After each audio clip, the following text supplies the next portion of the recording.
On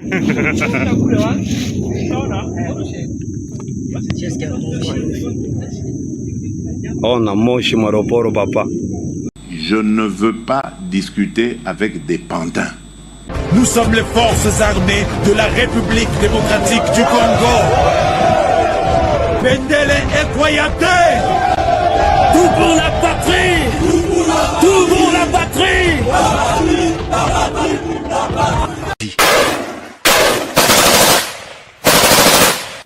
L'ennemi pensait que nous étions ces femmes pour qu'ils viennent baiser. Ezali lopango te kasi ezali sezela.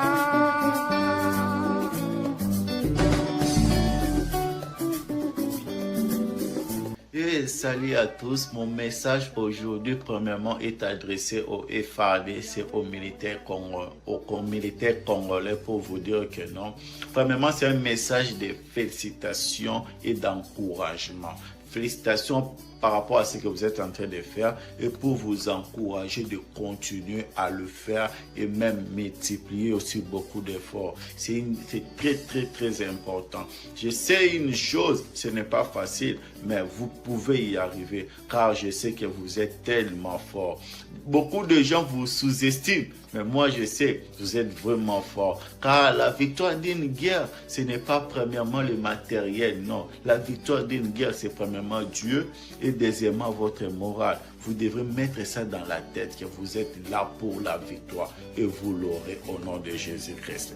J'aimerais aussi faire appel à tous les Congolais. Il est temps de soutenir votre pays. Il est temps de soutenir votre armée. Je le vois aux États-Unis ici, quand tu sors avec ta tenue, ton uniforme, tout le monde te donne le privilège. Tout le monde s'arrête pour te dire merci pour tout ce que tu fais pour cette nation. Sans vous, nous ne pouvons pas être les États-Unis que nous sommes.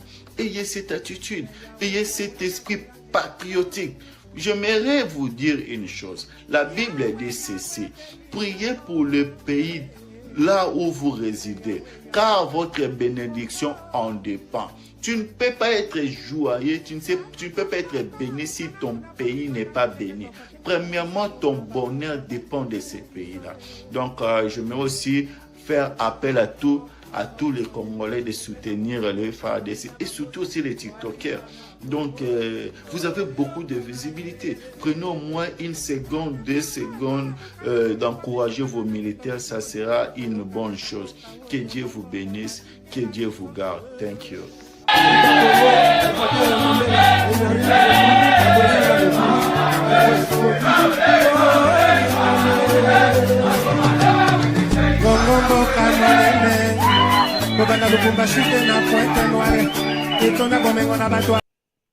Très bien.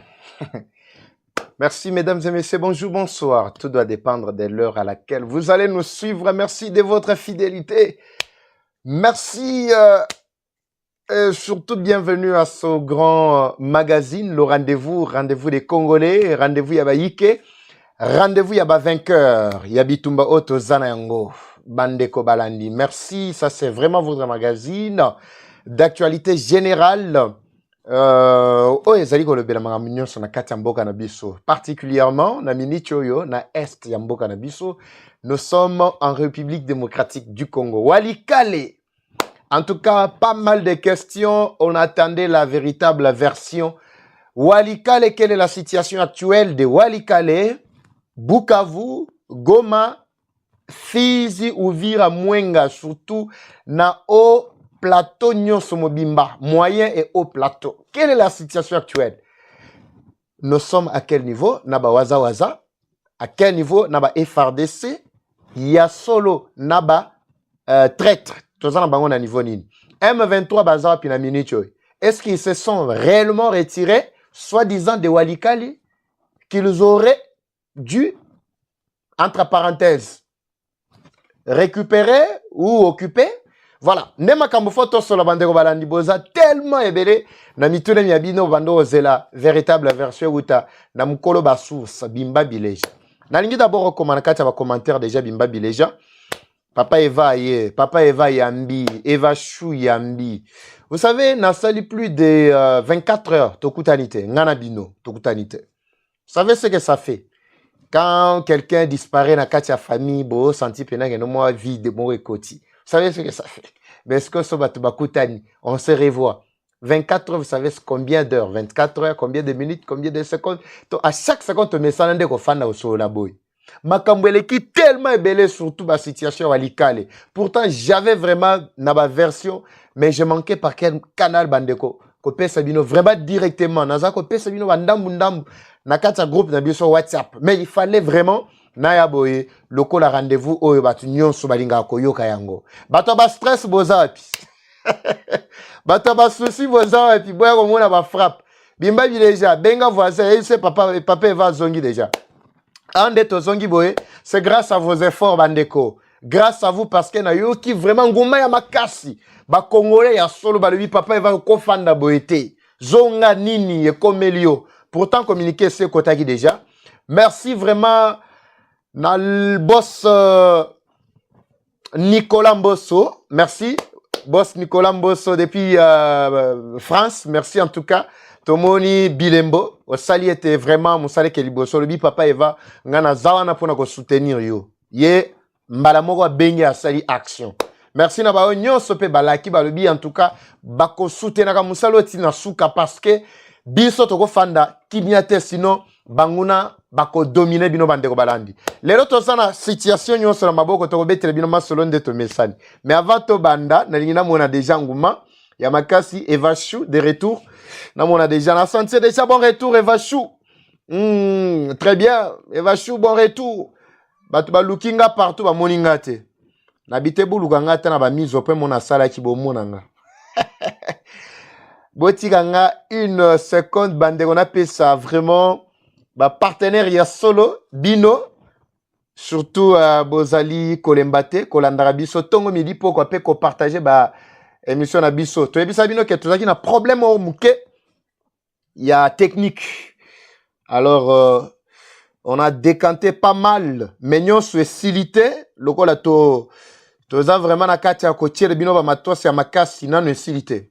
Nous sommes en train d'installer partout en République démocratique du Congo pour ce tokomi na Goma to mon pas cité.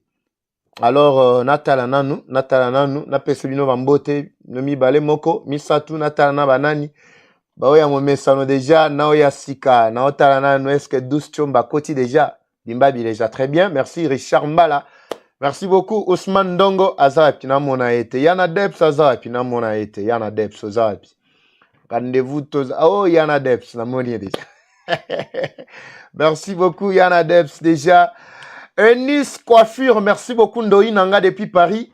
Bambo Tebele, place aux Zouami. Le partenaire, le patron Abisso, Nicolas Mbosso, merci pour notre soutien. En tout cas, Bandeko, merci. Namoni déjà Willy Mongo. Nous sommes plus que vainqueurs avec Jésus-Christ, merci. Amen. Namoni déjà Albert depuis Chikapa, merci beaucoup, je suis déjà connecté. Bobenga pe ba voisin ba yambangu pe ba jeme matamo makasi bandeo lelo to katana te to ke na bino tinati to ko beta masolo lelo ya nyonso walikale. Vous savez bandeko balandi walikale n'avait jamais été entre les mains ya ba M23. Je vais vous expliquer. Na mise au point mon asala ki batu ba tiaki tembebele lelo na ina ba image. Ngana ngako pesa version ezali vrai. Batu bazo talango bazo landela ti ba monique ya solo en tout cas makamto bandako yoka na ba réseau na ezalaki ya lukuta. Même ba confrères o basala ka ndenge mona ba biso, ils avaient confirmé aussi la prise soi-disant la chute ya Walikale. Même ceux qui sont sur place na Walikale. Basalinga ba voye ça dit papa va biso toza sur place. Nabi vous n'êtes pas censé communiquer parce que la communication est anine. Communication selon biso ezali ko vérifier d'abord authenticité ya obozoloba. Ngana koza naza na kin, na koza naza peut-être na Chikapa, na koza naza na Goma, mais na kati ndaku na ngai. Na beteli lui solo ya makambo esa oleka na kati ya aéroport. Mais ngana naza na batu oyo tindi bango poto tinda kabato. Obi kende place tel zwele biso ba image. Kende tala image tala situation actuelle. Yo pesa biso version. Donc, il y a différents moutons. Fandi na kachandaku, azoben albi papa, moi je suis à Walikale. Au moment où nous parlons, les M23 ont pris la totalité. Comment tu as fait pour trouver que non, bazu totalité, ya Walikale? Nde mutune ngwana. Bana otobeta masolongo awa, po batu ba monanga neti. Obiso tawa bimba bileja. Merci beaucoup, namona déjà.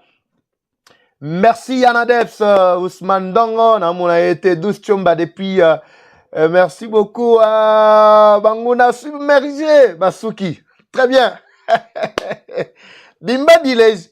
Bimba Village. Namoni Bozé Belé, t'es beaucoup tana. Toko tana, tout ça un peu moins volume mon boy. Et ça va, quand na kufa kiwana, ça va, on est na sekwe, na déjà, na makasi kutu. Dieu est grand aujourd'hui. Merci Bandeko Balandi. Nazo kota sko na kati ya masolo, bolemba ngate. Soki bolemba ngai mbelo pena nangana zonga te na poko nangana zela basi sa makamunyo so tina suka comme ça na yako revenir mais na biso ba toi technique habité papa o bossa déjà est nécessaire pour to kutana ba congolais lobby na tongo ba continuer na poko lokola déjà ba congolais bazo ko baka ko tcha biso maboko fo ba mona biso. Merci beaucoup bandeko tozali kokoba. Information. Information. D'abord, j'y reviens. La mise au point mon salaki concernant d'abord Mukolo Oyo Makelele et Kotaki Walikale tombé à la direction vers Kisangani, Awa, Kindu, Maniema déjà et Pessinzela, Batubala la kate Mukolo wana. Et bele babienga komelinga vraiment souci moko ya kosaranate. Mais ngana ebisa bino ke ngana ankolo ba stress.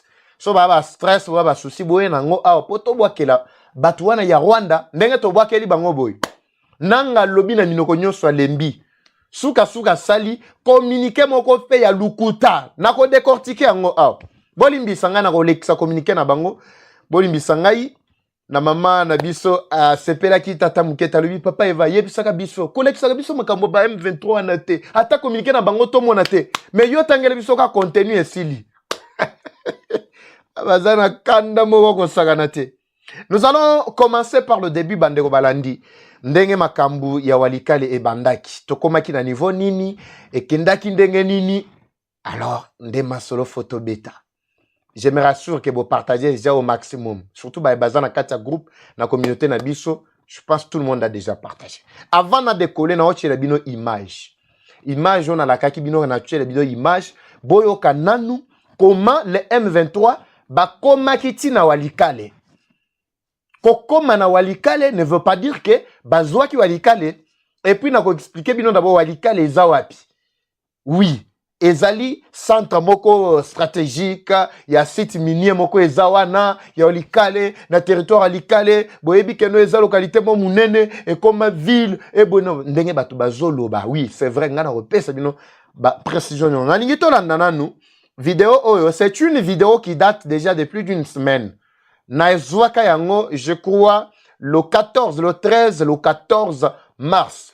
Plus d'une semaine déjà leki Bogoyoka version ya vidéo wana ngana na mbebino na ebandeli si mande to kota na version ya lelo et plutôt ya mukolo oyo bolobaki keno Walikale kweyaki toko chute siko na mukolo ya lelo pour votre information ezali deuxième bombardement lelo eza deuxième bombardement za libosote po batu babete bino ka masolo ya we salemi lelo awa bamusu balobi salemi ka ba 16h awa bamusu balobi no e uchi salemi ka siko tout ça non salemi batongo biso ba koloma solo nde tozana ba détail nyonso to na vidéo oyo comme ça to se retrouver toujours après Bandeko Balandi. C'est parti. Bonsoir Bandeko. Botala mituka mibale oyo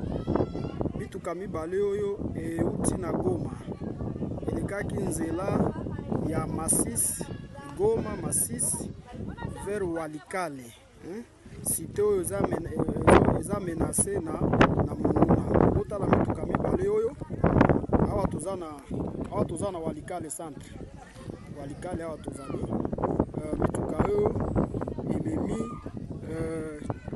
selon le dire balobi ememi ba boisson ba jus na ba alcool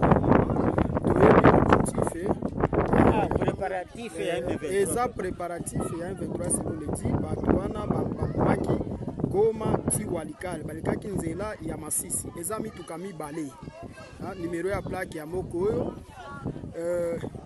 eza mituka mibale numero ya plaque ya mosusu nde mituka yango oyo oyo tozalaki na consigne ya mituka oyo tozalaki na consigne yango bato oyo babimaki kuna eza dotation ya Rwanda selon le dire eza dotation ya Rwanda nde bapesaki mituka oyo ekoma na Walikale mpo na korenforcer bato na bango bakuta baratio awa na Walikale nde mituka oyo na bato oyo ya région militaire baza suspect mpo na makambo oyo nde tosengi déchargement esalama te na région militaire te. Il faut déchargement esalama nde ekoma na bureau ya ANR po balandila yango makasi car basoda ya biso toza na confiance na bango te nde awa toza na état major PNC toza na état major PNC awa botala mituka mibale oyo eza mituka mibale kaka komi bakomaki na Walikale na 15 registre balikaki nzela ya Goma Masisi Walikale vraiment toza na information mabe mpona mituka oyo parce que puisque basoda ya biso ya région baza complice mpona yango bafandisi mituka awa mais biso pe toboyi il faut mosala ya kodécharge bamituka wana esalama nde na bureau ya ANR mpo na suivi ya kitoko soki totiki yango na chargement région nde esala chargement te papa toza na confiance na bango te parce que bango nde baza complice baza source ya makambo nyonso oyo bomoni depuis bakoko tomonaka mamituka ya boite ekoma na Walikale depuis bakoko ti lelo ekomi Walikale kosala nini eleki nde nzela oyo ezo ennemi azo menacer yango kaka ok awa toza na Walikale toza na état major ya PNC Walikale mais tolingi mituka oyo ekoma na état major ya ANR toboyi bato ya région basala déchargement yango parce que bango nde bazo cité baza complice toboyi makambo na bango toboyi kaka mutu moko afungula singate na motoka oyo ekoma na biro ya biso ya ANR tokolandila makambo wana ngande chef de poste a joué de l'année chargé des opérations à suivre.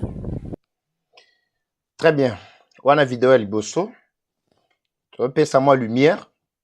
Comme ça to koma place oyo bakomaki na kati ya Walikale. Après comme ça to pesa bino détail ya bombardement ya mokolo mwa lelo, to ba frappe ya mokolo lelo. Lelo bazui ya bango. Plus de 6000 éléments na bango.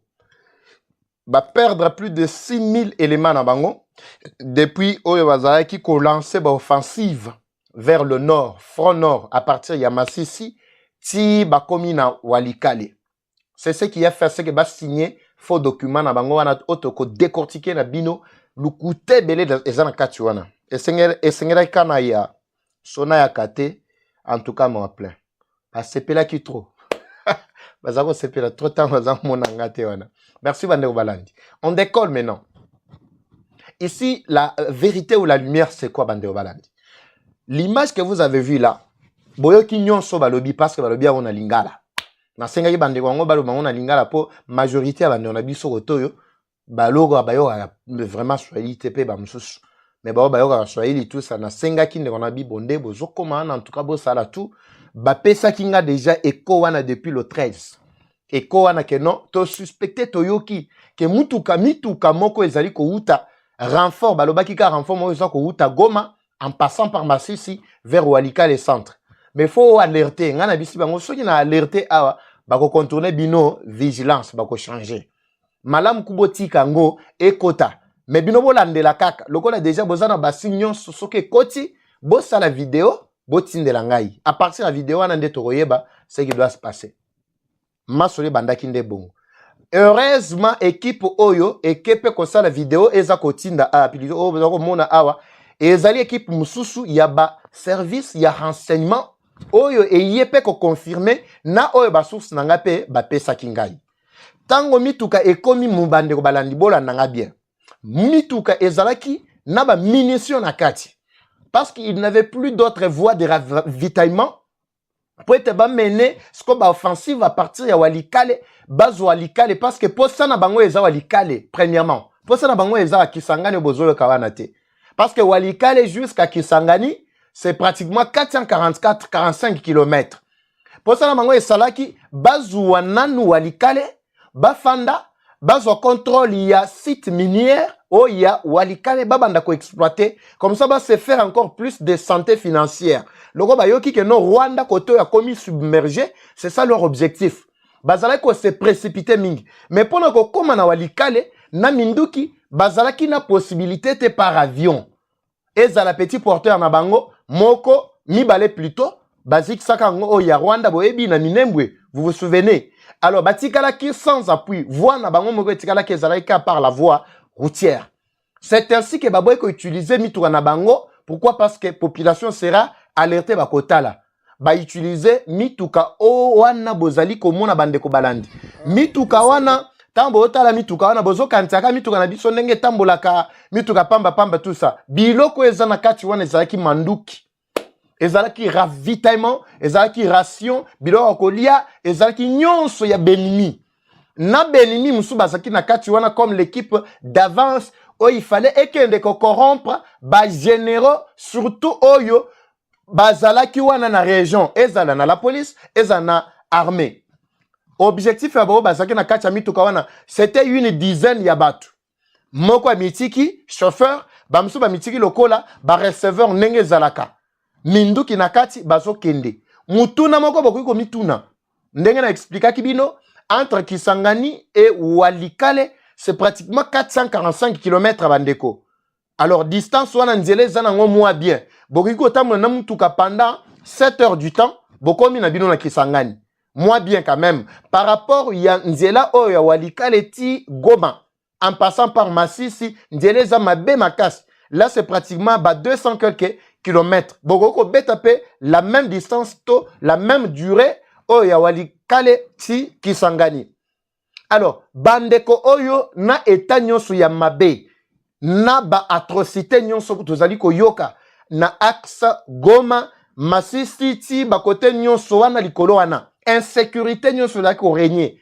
Mais comment bango soki ba civil bazalaki ko sala pona koleka facilement kokoma tina Walikale. C'était pratiquement impossible. C'est ainsi que nzela bazala ko tambola ezalaki ya bango libre. Batamboli, bazalaki na choite. Sinon, ni tete par ce moyen-là, bakokaki kokota na kati ya Walikale te. Alors, bamati batamboli, wana bazo distraire bino kotoyo, na ye Masisi bitumba o tout ça, mais bazo pousser renfort na bango côté ya Walikale. Mokolo mituka wana ye kokota ekoti ba 16 heures. Mbala moko service de renseignement, ANR, coup de chapeau. Na ANR surtout, na chef d'antenne oya ANR, Walikale centre. Na kotanga kombote, botalaka donc ANR binomo boyebi. Place azwamaki, na oyo moko azali cadre ya communauté, ya société civile. Bami bendi wana bazaki 3-4. Babite toko manano, toyoki déjà ba alerte. Ba source ya Eva Patrick déjà est alerté sur la question. Bisoto ko manano. Tango ba komi, c'est ainsi qu'ils ont suspecté. Mais bango bazaki na makasi, ya redécharger mituka wana te. C'est ainsi que bazalaki ko exiger obligatoirement que mituka wana ekende ti na place ya ANR bakende ko décharger yango. Ceux qui na région wana te, pourquoi? Parce que tous ceux qui étaient là-bas étaient déjà corrompus. Ba contact kotamaki déjà avant ba koma wana. C'était la même situation. Oye salemaki na kati ya Bukavu, na kati ya Goma. Parce que Rwanda, à part corruption, na lukuta, aza les sous na possibilité, ya kozwata village mon côté. Parce que Bazalendo, ils étaient vraiment alertés bandeko. Bolandanga très bien. Est-ce que Bajem et Zomata? Ba révélation à Boezo méritait quand même Bajem et Makasi pour nous stabiliser live. Hein? Merci. Merci beaucoup Bandeo Balandi. Côté offrande totale, offrande à ta 10 francs et continue.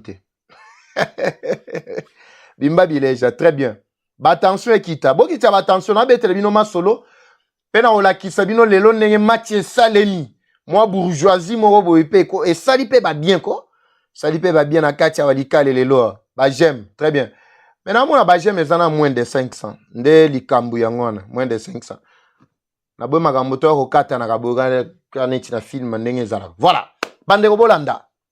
C'est ainsi que balerte babité biso tomoni que non na région ah na état major place mituka weye mais comment expliquer que mitukango eye mais so ezalaki ba particulier fallait que ndata na banda ko mususu mais ndenge nini ekeyi komi pesa yango moko na région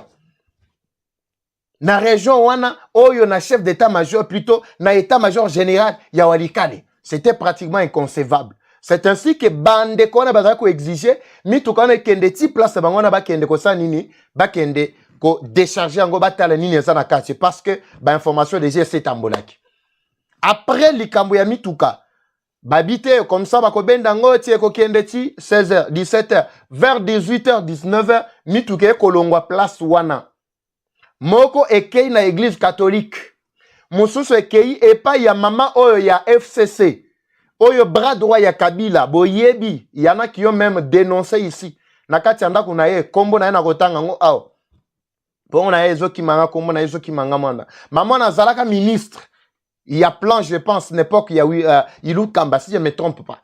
Alors, Mituka wana et se diriger directement vers Bakwen wana. Parce que bangonde baza mikolo ba bras droit. Boti ngana fongola na no. Parenthèse moko bande kwa va na continuer.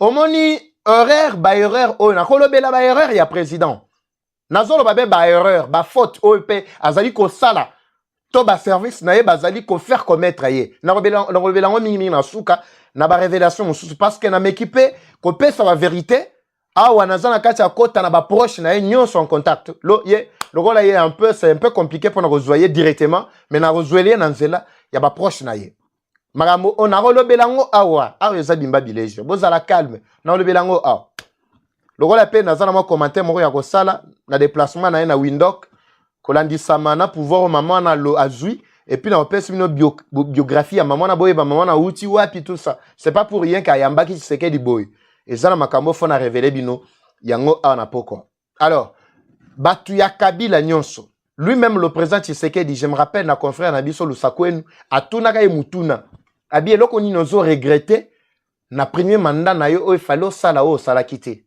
abi que nazo regretter de n'avoir pas fait arrêter bato il fallait bakangama biso ko to kantia ki no nenga pesa ki bongo eza déjà message fort na début ya mandat na ye mais ce que nous vivons c'est prophétique pour banda ko yebi c'est que non deuxième mandat na ne bandeli et kozala très compliqué jusqu'à ce que ça va maintenant se stabiliser parce que vous allez diriger une adversité à ma casse. Ce n'est pas de sa faute seule, mais c'est de la faute de sa bande tout autour de lui. Malgré responsabilité à partager. Et là, konini, et pekisa ki Tshisekedi Félix, naba service na ye nyonso, kokanga Kabila, namboka oyo. Ou soit, ko bloquer ba bien ya Kabila nyonso, avant Kabila kima, ou soit après kokima na ye. Ndenge bo sala kinanga. Eloko nini epekisa kibino ko sala ndenge moko na Kabila. La première personne ya kopé ce biso information que mutuaza sima ya M23 na AFC nyonso eza Kabila, c'est président Félix Antoine Tshisekedi Tshilombo. L'homme le mieux informé. Le tout premier Congolais à avoir des informations fiables. Kolekatina Eva Patrick ezalinde président Tshisekedi. Ayant déjà toutes ces informations et précisions, les services, il y a justice, il y a nini, et banda ko zela nini, pour qu'on déclencher l'action, ou va déclencher qui pour nanga. Qu'est-ce que Kabila avait de spécial pour Bobangaye? Bon, on dit que le fait c'est affaiblir Nanga, ils se sont dans l'obligation peut-être de coloquer la place à Koki Melalelo. Alors, botiki ki Kabila, botiki ba proche ya Kabila, ba Minaku, botiki ba Shadari, ba tuana ku tokanteki ba kokai ko bongo la mitema. Shadari ko ko bongo la mitema, mais comme ils ont mitema moko ya mabanga, botika ki bango. Metala makambazo menelelo. Oyo jarisho tozali o to bauti ko kanga oyo ko interpeller lelo oyo. Combien de fois nous ngayeyo awa nous avions vraiment alerté sur action suspecte naye namboka mobimba na Congo. Combien de fois bisoyo tolobelaka yango awa. que ce soit ba serveur, que ce soit ba régal, oyo batu bazako tout anamitu, et régal les maman Olive tout sangana kendana muzindo ko yebisa bino muto azalaki actionnaire principal to muto asalaki ke nyonso wani nzala. Parce que c'est numéro 1 au Kabila pesa qui confiance. Azaye mokote baza 4. Les 3 batikali boyebi bango bien. Gestion ya Kingakati na zolo ya Kingakati oyo ya nini ya site touristique. Nyonso boza komona, vous savez c'était quel investissement. Et mongo wana c'est plus que mongo oyo mboka na biso linga kezala nango na kati plutôt ya caisse. Na caisse ya l'état. Mais un individu qui avait ça, Kabila s'est préparé de façon qu'ata Rwanda lembi pour mukolo bakobeta Rwanda ba sanction, ye Kabila batami lokola mutu moko na kati ma pata bokoyeba okomona yete abanda ko continuer na ko financer na bambongo propre na ye. Combien de fois bakare minye kutu ko lobate ezebele biloko na koko tangere bino ate bande obalandi. Alors, lenteur na exécution et misala na ba service, il y a l'état na biso. C'est ce qui nous a mené à cette situation ici. Malgré to ebi na biso ke no bitumba oyo, ezana ngona suka, lokola nanga, azana place ako kendete, azo la PD moko boye, azo yeba kota azo kendete. Azo yeba ce qu'il est lui-même te. Parce que akoyeba te aza mwasi to aza mobali. Aza congolais to aza nani. Azo kendete azo zonga sima. Omoni ma yé la PD ndenge sukaka, sendenge moko na nanga lelo. Alors, c'est ce que le président pouvait faire. Il pouvait faire taire Batunaye Nyonso. Je reviens maintenant à l'histoire. Maman wana a bombi ndambu ya minduki to ravitaillement ya batu ya M23 na kati ya ndaku na ye. Mususu ekei na kati ya catholique. Quand on parle de l'église catholique de manière générale, bon ça l'attention. Makambo bosalaka na époque ya Mobutu, époque ya Cardinal Malula, tout ça, c'est pratiquement impossible. Bosalango lelo, l'époque ya Tshisekedi awa, parce qu'à cette époque-là, le peuple dormait encore. Na bandi toyokani. Tango ba komi kote wana bandeko balandi, biloko ekoti, kini ekoti, ba faiblir moral ya batu. Na ba oyo ba service na ngai, je m'étonne que ba service oyo na tindaki, balande la situation, ba yebisanga que non, ils ont déjà trouvé la solution, ezalaki bo, ba kosa kingana batu mususu, ba bazalaki kokotela, ba service na ngai, à un certain moment. Mais mes services étaient toujours éveillés. Alors qu'est-ce qui va arriver bandeko balandi? Qui me côté na kati ya walikali? Ba mener offensive à Liboso, ba côté à un profit, si je ne me trompe pas, Kabi Shangula Yusu Imbuku bazomata ba village nyonso zinga wana boyoki ke bazongi saki bango frappe bazuwaka metango siko ba oyo bakendaki bazaki une dizaine de na bisaki bino babandi ko mene siko yo mubulu na kati ya walikale mbala moko bakeiti na ba place balié au ya centre wana ekomaki 4 jours après. C'était quel jour? Je crois entre le 19 ou le 20. Entre le 19 et le 20, boy. Voilà. Le 20, si je ne me trompe pas. Après 4-5 jours. Bakei koko kote le ma place wana bazui ba selfie wana ba lati siko ba tenu na bango bazui ba selfie ba boakeli batu na kati ya ba réseaux sociaux walikali est tombé. Cependant les combats se menaient à plus de 130 km na walikali. Et FARDC déjà corrompu na général wana wazali na région. Kombo na soki mpungu, soki puku, pour sudusa. Na kotala komo na olandela bien. Na la police ndenge moko. Botu na bandeko ya walikale. Est-ce que Massa c'est là qui na kati ya walikale? Comme véritable guerre ndenge salame ki na Goma? Mbala moko traîtrise ya batuana, corruption ya batuana et salaki musala na yango. C'est ainsi que Batiki ba place vide, une dizaine ya batu ya M23 qui était sur la ville ya Walikale. Parce qu'il y a effectif te. Mais tango psychose wana ba boakeli batu ya ba réseaux sociaux na bango, ba média na bango, psychose memi Congo mobimba. Na ba oya biso ba tomber na ba piège wana pour na ko confirmer. Pourtant bazalaki na ba version nyonso yote, ils ont confirmé la présence du M23 qui a occupé tout Walikale, bandeko balandi, boyebi sangai, atabinomoko, même s'ils sont des commandos, 10 militaires ya pamba, une dizaine ya militaires, atabinomoko, une dizaine de militaires, est-ce qu'on peut parler d'une chute d'une ville ou d'une localité? Ya na biso ke bitumba oyo bozo mona o bandeko. Bitumba armée numérique travaille beaucoup. Gloire à Dieu comme nous sommes de retour. Je mourrais vraiment, j'étais en train de mourir. Katinangai, na ba version ya solo pour nous sabat. Mais bato benganga en privé, je ne pouvais pas vous répondre à chacun en privé bandeko balandi. C'était pratiquement impossible. Imaginez avec plus de 5000 appels, je pouvais répondre à qui? Oh a commis yaye, oh message yaye tout ça. C'est ainsi que Nazalaki ko précisait bino na kati, il y a groupe que Walikale n'était pas tombé. Parce que quand vous parlez Walikale est tombé, Walikale c'est ça, ça donne l'impression que Batouana Baye va siéger toute la ville. Mais dites-moi, avec une dizaine Yabatou, comment Batouana Bakukaki ko siéger, assujettir toute une ville Yawalikale avec près d'1 million d'habitants. C'était pratiquement impossible. Bazuba capture wana, tango ka bazuba capture, automatiquement, bah, image comme nous avons alerté, bah, service, il y a renseignement, bah, service, union sur la sécurité.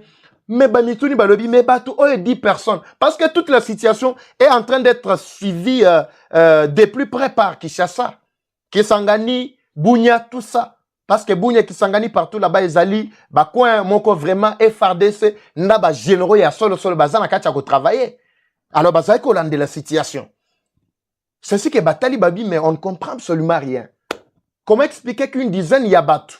Parce que selon la dénonciation, Oyo, Bandeko Basalaki, Tomonaki que notre présence est M23, ce serait par Batouana. C'est ainsi que ba leader d'opinion, ba Wazalendo, ba le bibiso tozo exigé awa, Mindo ki babi mselebiso mitukawana. Mitukawana ezawapi na miniti oyo tozana posa mitukawana. Mindo ki ezaki na kati ya mitukawana ezawapi. C'est ainsi que Bawaza Basiliki Bakei Malamokoti na église catholique. Tango bazo bundana bato église catholique babimisa minisio to minduki bazaki nango kuna mbalamoko bango pe bazo hésiter nde masase bandi kolela. Moi panique wana eye ko généraliser situation na kati ya Walikale. Bato babandi ko kima M23 mbalamoko na ba photo bato bamonaki na média na bango ndenge ba propagaki esili monde mobimba, tout le monde a conclu que Walikale était tombé na maboko ya Banguna. C'est ça la version Bandeko Balandi. C'est ça la version vrai mutoko sabinote. Nazolu ka ba Rwandais ba ko contredire nga ao. Ba ya ao. Nga nazabi mba bilejana ba image ba ya ao. C'est ainsi que ba service na biso ba mene ba action à liboso mukolo wana ba popoli. Suko eye visiter na tiela kibino ba photo tout ça otolokota ki ça est là ba eko visiter moko to 3-4 da ba telemaki na bâtiment administratif ya territoire ya Walikale na ba kendaki na centre wana ya rond-point Walikale bazwaki ba photo wana tout ça bazwaki ba kal to bengoni to be bolukelanga mo bolukelanga mo parmi une dizaine ya o bazalaki wana. C'est quoi pour ça na bango ezalaki nini? Ba oyo batikalaki na place bitumbe ezalaki ko salema ba wazalendo bazalaki ko bundisa na FRDC ba kuna balemba mbala moko baloba nini? Walikale se tombe metro ko bunda lisusu ndenge nini? Totika na biso ka toluka place ko kimela na ba wazalendo ba s'affaiblir. C'est ça campagne bozali ko mona na kati ya ba réseaux sociaux tongo midi pourquoi oh Walikale entre nos mains na bango PM23 ba se précipiter ba salimba la moko communiquer et nous informons que la vie de Walikale est entre nos mains. Batu bata communiquer batu nyonso batikali ezalaki ko salanga pasi tant toza ko tala technique auto ezo bundisa biso mais batu bazana vérité te batu bazo benga biso poto pesa bango vraiment vraie version bandeko balandi. Ba investigation na biso et pesaki cette version. Ba bazaki na ligne de front à plus de 120 km batiki bitumba. C'est ainsi que armée na bango ya ba bazaki kuna bazako se précipiter mbangu pour bakende wapi bakende tina Walikale là c'était ouvert zele fungwama ki pona bango. Baleki ba village belé kanvi bambi tout ça on a kombo ça na bakombo mais si je pouvais revoir encore ba village belé bazako leka vers Walikale. Wana premier jour, deuxième na bisubino keno bandiela wana zena mon kokoso tout ça. Deuxième jour, wana après bombardement à liboso. Nangina mona na tiela bino image yoyo, est-ce que image wana ezali? Na pesa bino version. version image wana. Voilà. De la bota la image wana. On appelle ça une version. Image elobi nini.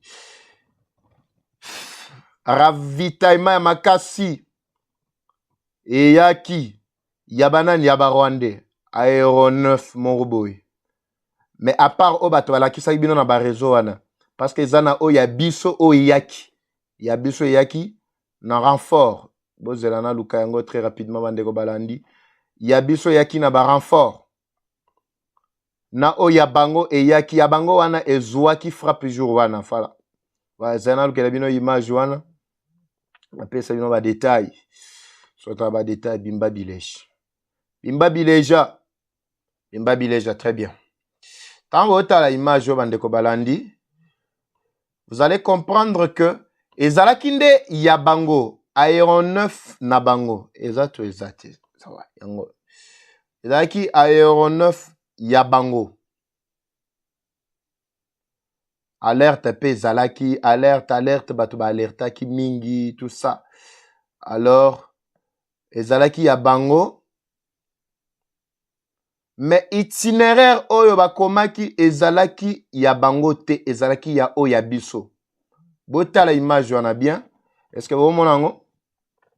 Botala partie ya ba itinéraire wana. Itinéraire wana ezali zana bongtsela bino yango bien, très bien, merci. Itinéraire wana ezalaki ya biso. Mais urgent. Mais ezana bato ba pesa ki urgent. Ba pesa information, ya solo c'est vrai que aéronef moko ekwe yaki wana pona ko renforcer siko ravitaillement, ya batu wana na kati ya walikale comme ça ba poursuivre ba désordre na bango wana vers Kisangani vers ba côté mususu. Eloko wana mezwaki moto. Tokoma wana, tokoma place wana. Malembe. Bozomona information ezalaki ya solo. Na aéronef tout sande bomona kiango. Mais eloko ezalaki ya lukuta na kati ba yeko annexe eza nde ba oyo eza na se wana nazo komisango minene na matia bino. Itinéraire o ba pesaki wana. Itinéraire wana na kama avion mususu eza na gauche oyo. Ezalaki ya bango te, ezalaki yango te. Itinéraire wana eza biso. Botala na itinéraire wana. Na tuna bino mutuna moko. Parce que tant on a ça là ba investigation boye na lingi biso nyos to zala to participer na ba version pour mutu acha tembete. Merci beaucoup. Merci. Bandeko toza plus de 1200 déjà en direct en train de suivre mais na mona ba jamais za moins de 500, moins de 1000. Toyo kata na boye kana tina film. Merci beaucoup.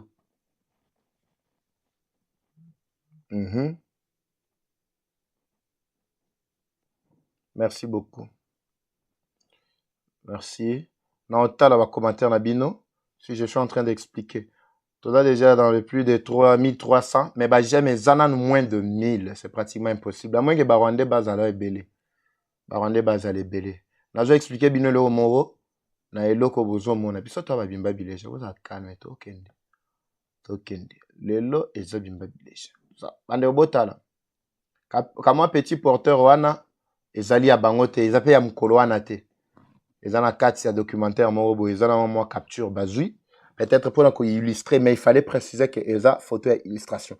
Voilà. Ba baza ko expliquer ba bi que non, renfort ya batu ya M23 ezala ko uta Kisangani vers Walikale nde bomoni ana ba radar balakisi et uti a eke boy. To analyser biso nyonso ensemble. Est-ce que Kisangani ezala maboko ya ba M23? Est-ce que na Kisangani ba wande baza?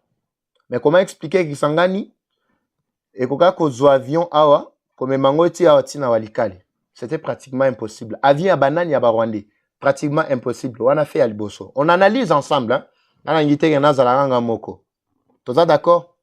Alors, mais comment illustrer une telle image kozwa siko na aéronef na ima et plutôt na information, il y a atterrissage ya aéronef wana oe zalaki, il y a ba M23. Ezalaki pe ya capacité wana te. Ezalaki ya ba nini mususu, mais oui, ça image mususu bache, mais l'information était vraie. C'est pour vous dire que cette information, le Rwandais peut prendre la vraie information, mais créer une sorte de diversion. Bon, on en a bien. Si tu es expert dans ma matériel analyse, il y a une information, dans l'analyse, un peu traitement, il y a une image. Vous avez compris? Alors, je vais vous révéler. Ici, c'était notre armée qui s'était déplacée plutôt de Kisangani vers Walikale en renfort non seulement au FRDC, mais pour neutraliser déjà c'était le premier jour au Boyokaki, bombardement à Liboso. Bombardement à Liboso, malheureusement, tu as l'image, mais Bota on a communiqué, on a signé le 20. On a signé le 20. Balobela qui m'a bombardement oyo. Et Outaki qui sangani comme toujours. Boyebi, oyo suko e betaka minembwe. Et Outaka qui sangani, et kenda osala secours kuna. Ndenge moko na itinéraire bozomo na izalaki masqué parce qu'il s'agit bien de itinéraire, il y a armée Antonov, armée, il y a la soda. Ba oui ko tikango, ba trace na ba nyon sur les détails tout na katité. Mais izalaki nde bongo mkolo wana. Izalaki nde bongo. C'est pour vous dire que l'information peut être vraie, mais on peut vous illustrer avec ba image na nini moko bo yalukuta juste pour encore sabino heureusement que tozali. Lumière autour de tout ce qui se passe. Vous avez vu? Donc c'était pratiquement ça. Des jours, il y a Liboso, au Bazouaki, frappe Yaliboso. Et frappe avec causé renfort na bango nyoso zako ya mbangu. Parce qu'il y a une dizaine au Bazaki na kati ya walikalo Bazouaki ba photo, na paniko et salemaki, ba benge saki batu na bango ba yembango. Plus de 150 déjà militaires, ya Rwanda bayaki. Plus de 150. Nyonso wana bazwaki ya bango na Sukhoi oyo yaki ko visiter mukolo ya le 20. Le 19 butu, le 20, le 21. Bazwaki vraiment na ndenge moko ko sakana te. Des jours bazwaki na yebisa bino ke non à peu près 150 nde bazwaki bon. Siko batikali muke bazoko kalisusu ko s'afficher na centre ville te, bazoko suko faire face te. Il voulait maintenant se précipiter en complicité avec bas service Moussoussou que je suis en train de dénoncer. Il y a force Nabi Soso disant il y a FRDC. Dans service Moussoussou, il y a ordre, il y a renseignement. J'insiste. Tous les corrompus. Ba oyo bazako samba na Kishasa. Bon ça l'exemple moko Fachi Tikape qui pasteur na yo eleki. Tika qui pasteur na. Nous te soutenons de façon à ce que ozo akamakambo tozo ebisayo en considération. On ne te soutient pas pour que non yo ozalaka ozo salaka oyo bango bazo ebisayo. Est-ce que biso ba peuple toza makama ebisayo te? Ndeko moko atindelinga audio awa na kobetela bino masolo azala Ituri. Asa militaire na front, mais na koki ko tiango awate, mais au moins je vais vous expliquer M23 nini lisusu technique, vous n'avez pas réussi. Vous n'avez pas réussi à me faire du bien ou quoi là? Ninango, eza coupure toni. Boye denga vraiment, boye denga na lingite ke no sanga na ba bilo mususu bilo wana ezo honorer vraiment téléspectateurs na ngai te. Ezo honorer bangote. Ezo honorer bangote. Bandeko bolanda, merci beaucoup. M23 Yasnel. M23 Yasnel. C'est ça bandeko balandi. Parce que ba camion wana ekokaki kotambola te banda Goma jusqu'à Walikale. Tina ba zone oyo biso tozaki na contrôle, biso banani service na biso ezaki na ba contrôle. Ekokaki kokoma ti wana sans contribution ya batu wana ya service soit disant ya renseignement plutôt ya sécurité te. Ça collecte bango parce qu'il fallait contrôle systématique fou ya makasi salema. Na ba barrière nyonso. Alors bakotaki biloko wana ekotaki. Alors, renfort, on a et comme Mouké, et ça, c'est qui bangote parce que les Wazalendo avaient réussi aussi à faire ce qu'ils font comme d'habitude. Boyebi, bango balala la pongite. Coup de chapeau na bawaza wazanabi sonyo si wali kale, likolo kuna. Ndeko mwa ebisunga papa eva, mais so ezalaki au moins, na suite kiv tongato yo parce que côté on a vraiment nzambe na ngai, o nini oyo, M23, olingi nini na vi na ngai. Olingi nini na vi na ngai. Na vi ya ba Congolais olingi nini. Okokate biso to keti na suka bandeko bo changer ligne bo chalimba mbana moko pesa rapidement to beta biloko tongi to l'access ko ba image mususu awa o ba ike baza oluka bo rétablir plus rapidement bo tilanga lumière très rapidement bandeko pendant bazo rétablir tozo ko bakaka nakopesa bino ba version wana. Très bien. Déjà, merci beaucoup. Tu vas sentir déjà mon gouma ya makasi yanadef. C'est le waza de walikale bazali kolo. Très bien. Bonsoir Papa Eva. Bravo, bravo, bravo. Le waza est phare d'essai. Félicitations. Merci. Bravo. Bravo. Merci beaucoup Bandeko. Nzamba pambola bino.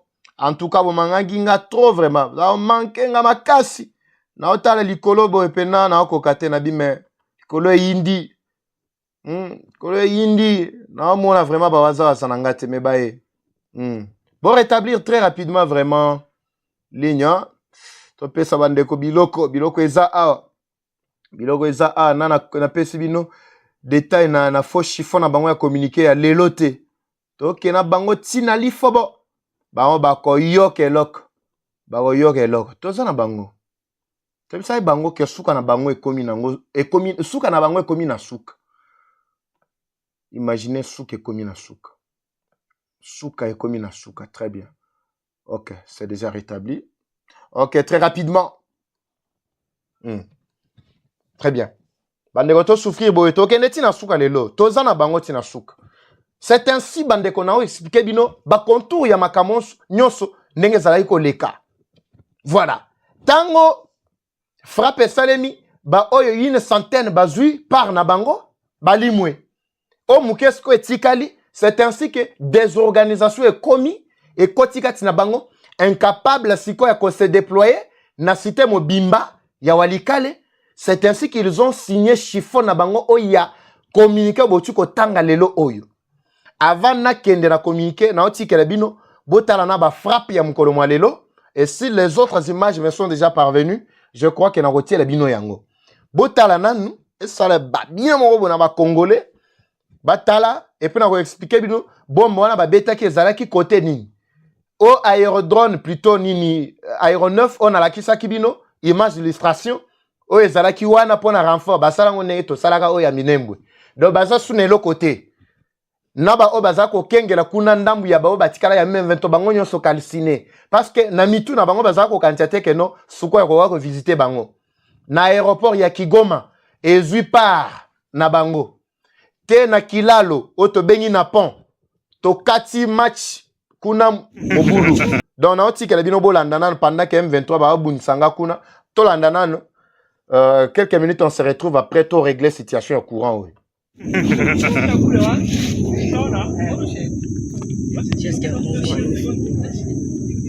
Ona moshi maroporo papa. Ona moshi. Ona moshi.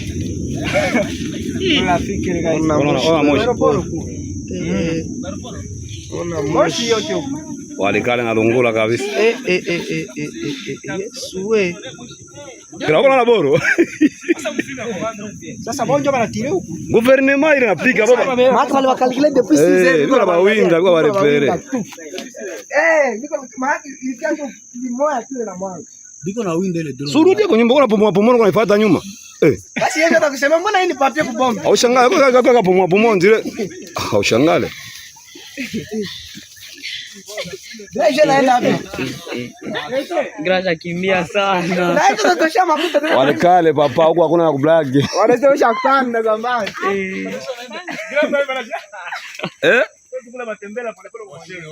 Nani?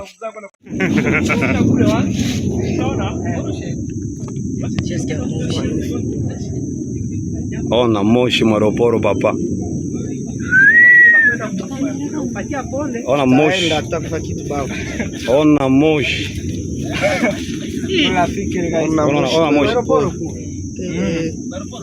Ona moshi. Walikale na lungula kabisa. Yesuwe. Kila na boro. Sasa bonjo banatire huku. Gouvernement ile napiga baba. Matu wale wakalkile depuis 6 heures. Niko na bawinga kwa repere. Niko maana ilikanjo limoya kile na mwanga.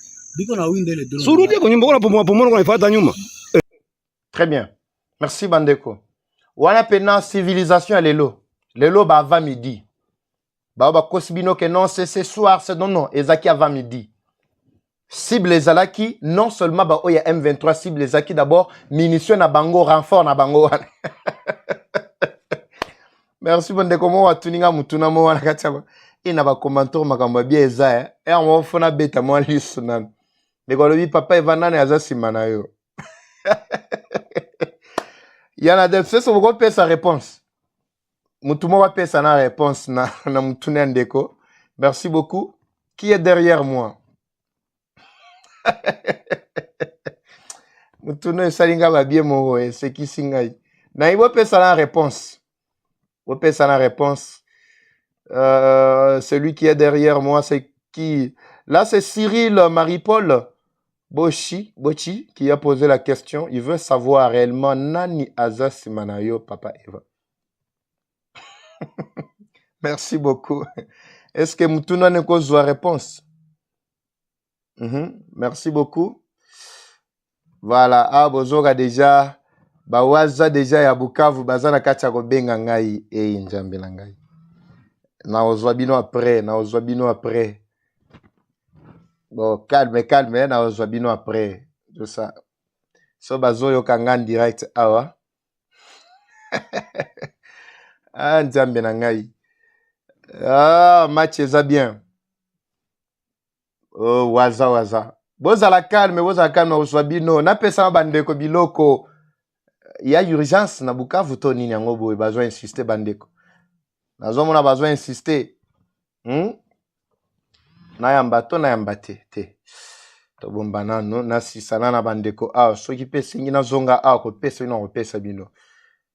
Besoin insister kaka. Ça c'est pour la troisième fois. Bandeko ko permettre ngama muke na longwa bino na nous. Mais na zuwa na yeba c'est que c'est pas so que urgence mo ezali na communiquer bino. Mais na quoi tate? Live ezali. Vous pouvez faire une réponse.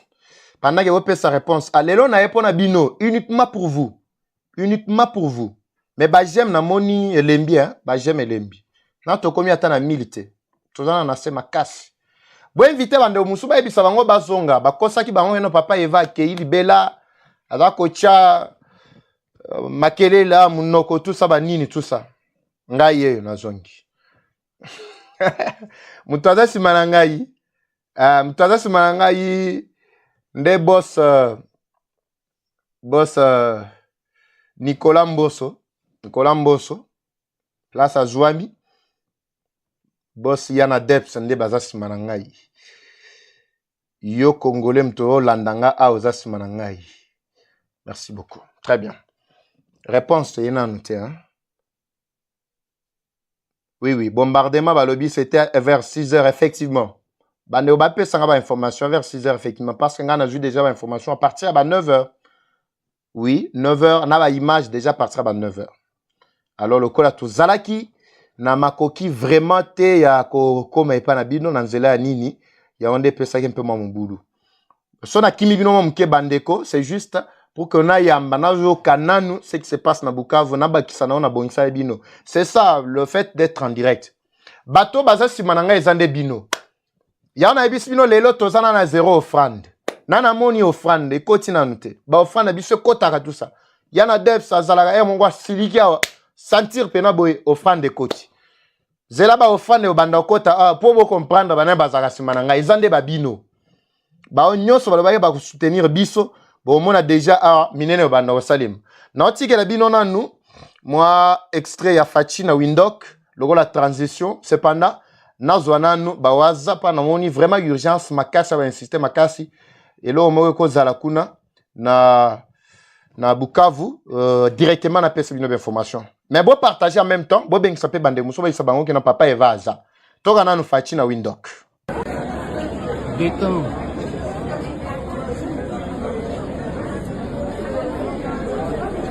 Béton vient d'arriver.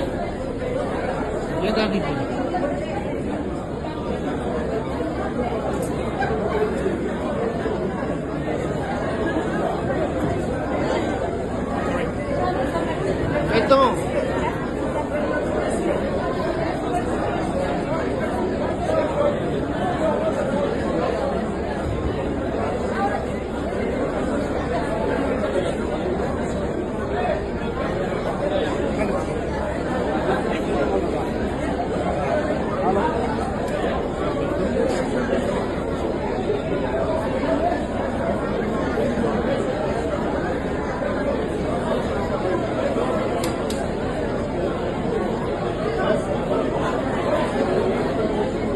Béton, béton, béton.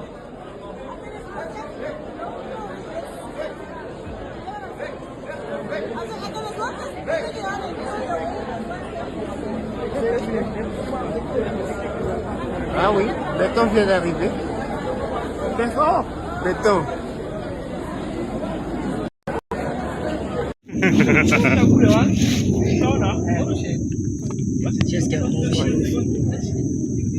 Ona moshi mwaroporo papa. Ona moshi. Ona moshi.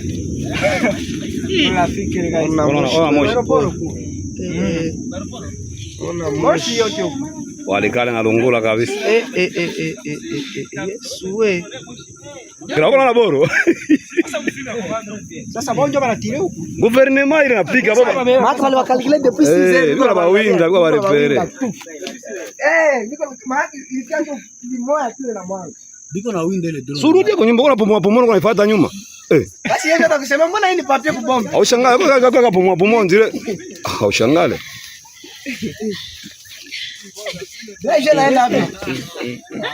Graja kimbia sana. Na hizo tutosha mafuta. Walikale papa huko hakuna na kublagi. Wanasema kanda zamani.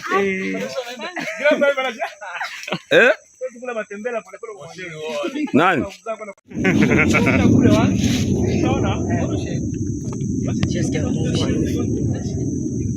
Ona moshi mwaroporo papa. Ona moshi. Ona moshi.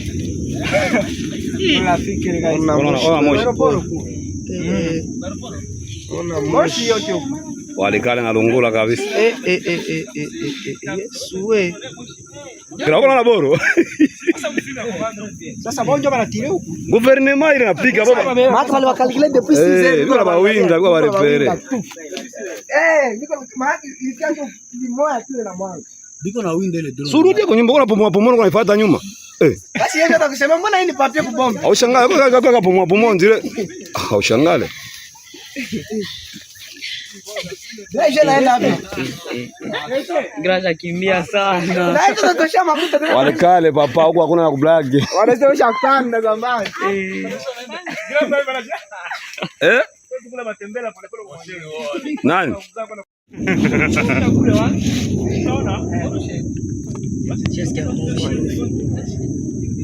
Ona moshi mwaroporo papa. Ona moshi. Ona moshi. Ona moshi. Ona moshi yote huko. Walikale na lungula kabisa. Yesu we. Kila kuna boro. Sasa bonjo banatire huko. Gouvernement ile napiga baba. Matu wale wakalkile depuis 6 heures. Niko na bawinga kwa barepere. Niko maana ilikanjo limoya tu na mwanga. Biko na winda ile drone. Surudi kwa nyumba kuna pomwa unaifuata nyuma. Basi yeye ndio kusema mbona hii ni papier kubomba. Au shangale kwa pomwa ndile. Au shangale. Deje naenda hapo. Graja kimbia sana. Na hizo tutosha mafuta. Walikale papa huko hakuna na kublagi. Wanasema kanda zamani. Tukula matembele pole pole kwa shehe. Nani?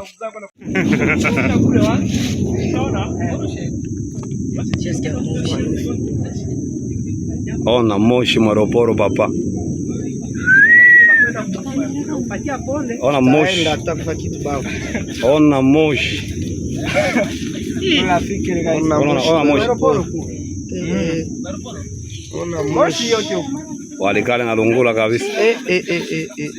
Yesu we. Kila kuna boro. Sasa bonjo banatire huko. Gouvernement ile napiga baba. Très bien. Ezago yinda. Tobeta maboko, victoire, victoire bandeko. Bobeta maboko, victoire, victoire. Victoire, victoire, bobeta maboko, place bozwami, bozati. Ba vrai Congolais bozati. Makamna chuko yokawa, il fallait que tu na fongola ta communication en direct. Mamnocho yoka te batato pardon. En tout cas Bitakwira, Bitaku, Bitachu. Komenanga na kati ya commentaire Bitachu. Komaga J Bitachu, c'est-à-dire Justin Bitakwira, le tout premier au Azalendo. Na honorable Oya Manie Manani, Pascal Bitika. Voilà. En tout cas, komenanga na kati ya commentaire, comme Bitachu. Bitakwira, en tout cas, coup de chapeau. Coup de chapeau. Lobby boyoka qui extrait na tchela bino concernant makambo ya libération ya Bukavu. Bitakwira, merci. Bitachu. Zama pambulo place zwane. Mamuna yoki bandeko eza carte ya koteka na minute yote. Fona ko zwata ebele parce que na sengi na lobino na tiki ba téléspectateurs ici en direct. Toza la carte ya yoka makambo koto to si sala makambo ngo pe ba image mususu kwei. En tout cas, vous avez la calme, na kati ba baza na kati ya Nyangezi et plutôt na kati ya Bukavu, restez toujours na kati ya Bandako. Botika na kati ya Bandako. Botika na kati ya Bandako bandeko balandi. Goma, observez déjà, faites-moi part parce que je n'ai vraiment pas naza ma population à Goma bozapi, malgré boza sous choc. Mais na lingi à un certain moment malgré ba câble na ba source na mais na yo kapé température na bino. Parce que ba câble na nga ezo confirmer ngai bitumba déjà entre ba M23 na Kagame yemoko. Kagame alobi mutozonga. Mutozonga na Rwanda te. M23 alobi sope toko bunda te. Soki to bobito bunda awa toko bobaba oyo baza ko na commandant na biso so bo lingite botika biso tozonga na kati ya Rwanda. Donc eza ko yinda nazoka kebele bazosonga na nzela ya Goma na ebite. Bino ba eboza na kati ya Goma bo pesa nga température. Pesa la température, si vous suspectez mouvement moroboy, boy bisanga c'est qui se passe. Comme ça, on a confronté, na ba source, na pesa ba yike ba ko landa biso vraiment version finale. Mais Bitakwira en tout cas na suite Kivu côté Uvira, en tout cas coup de chapeau. Ce n'est pas pour rien que Bitachu akita kikuna. Ce n'est pas pour rien. Ce n'est pas pour rien. Est-ce que Bitachu azao? Natala Bitachu. Voilà Bitachu, voilà. Total Bitachu atalobi. Makambo ekomi koyande mabea. Merci beaucoup. Merci bandeko balandi. Te lelo vraiment lelo makambo eza bien. Fallait kana zala. Merci beaucoup. Fallait kana zala. Te to si sana no autre zaki nango, sinon to ya ko se perdre pour rien. Na ba détail to tiko zwa. Bandeko bolandi ba frappe wana. Frappe wana ko neutraliser. Basali siko bila na bango M23, ils ont découvert que plus de 6000 militaires bakoufi sans que bako matana qui sangani. Mais bamituni balubine, on a mis tous les moyens possibles pour nous corrompre. FARDC, la généraux, tunyon soana. Mais comment vous n'êtes même pas arrivé na Kisangani? Mais élément namba onyo stobomba ki abiso ya boybo tout ça, basili plus de 6000 basili jusque là. Basili na combat nini tozo comprendre te. Mais bazobo sana ke wazalendo bazana kati ya ba frappe ya makasi. Tant na ibisaka bino akeno ba tu ko beta bango ba diminuer des effectifs na bango. Boza ko mona nga neti ba film. C'est plus de 6000 na bango basili kaka na axe ya Masisi vers Walikale. Goma Masisi vers Walikale. Kaka axe wana. 6000 na bango nyonso esili. Combien ya ba Rwandais bazana kati? C'est ainsi que ba tikali basiliki. C'est là ba information na tuko zoa awa na pourquoi. Mais je vais approfondir ba information parce que ezali ko s'ajouter na oyo déjà na bongisela kibino. So bota na titre na sukwa na komeli bino avec précision. Plus de 6000 na bango déjà basili. Combien y a ba Rwandais? Combien est-ce qu'il y a ba M23 formés? Je parle bien des formés, ba militaires formés. Combien? Rwanda ye moko azala combien de militaires na kati na ye officiellement. Sko tango aye ko bomisa ebele boye atikali na nini. C'est ainsi qu'à lobi que bao bazakuna bo continuer bitumba parce que tout on a mis tous les moyens possibles. Bo corrompre, bo avancer, bo zana munitions, bo zana nyonso, c'est que vous manquez ezande ba technique. Kala mingi te Willy Ngoma. Oyo amibambi kombo ya colonel. Soki major colonel ezaka elamuki tongo amati pete lobi amati bokoyoka e général Willy Ngoma. Et le général major, Tobokoyo Katia comme maréchal, kaka na rébellion tozanango. Aza déjà na dossier. Batuba moni tango nanga a posté Willy Ngoma na Twitter na ye, na compte X na ye. Peut-être les gens n'ont pas compris. Il y en a qui ont commenté, c'est un message que Nanga est en train de donner. Il y en a qui ont vu. Allez-y sur X, il a posté il y a de cela 8 à 9 heures, si je ne me trompe pas, c'est 10 heures. Mais Zalelo a posté Naniwana, Wilingoma, Nakatiani Naye. Alors, match Eza Kobaluka Abandero Balandi. Donc, match Eza vraiment bien. Authentique. Boti Bope Sangata, vraiment, Bope Sangata Boutou Oyo. Na Mekananu. Kosi Samakambo Nyon Sonacho Ogana Bawazashu. Comme ça, lobby. Lobby Tango Tango. Bon, l'a déjà, Bobanda choqué, va Patrick. Na Pesibino déjà flash. Na Moïto Rosala Ao. Na Dobi Sotoza chaque jour. To lobby dimanche, na Tongo. Est-ce que dimanche c'était? Dimanche, malheureusement, avant midi, Rosala moi passe. Na Obete Bino Gana Poko. Mais on a sangisa Nyonso Ao. Chiffon wana ezawapi. Bota la chiffon wana. Wana chiffon. Pourquoi ils ont signé ces chiffons wana? Bandeko Balandibo yo kanga bien.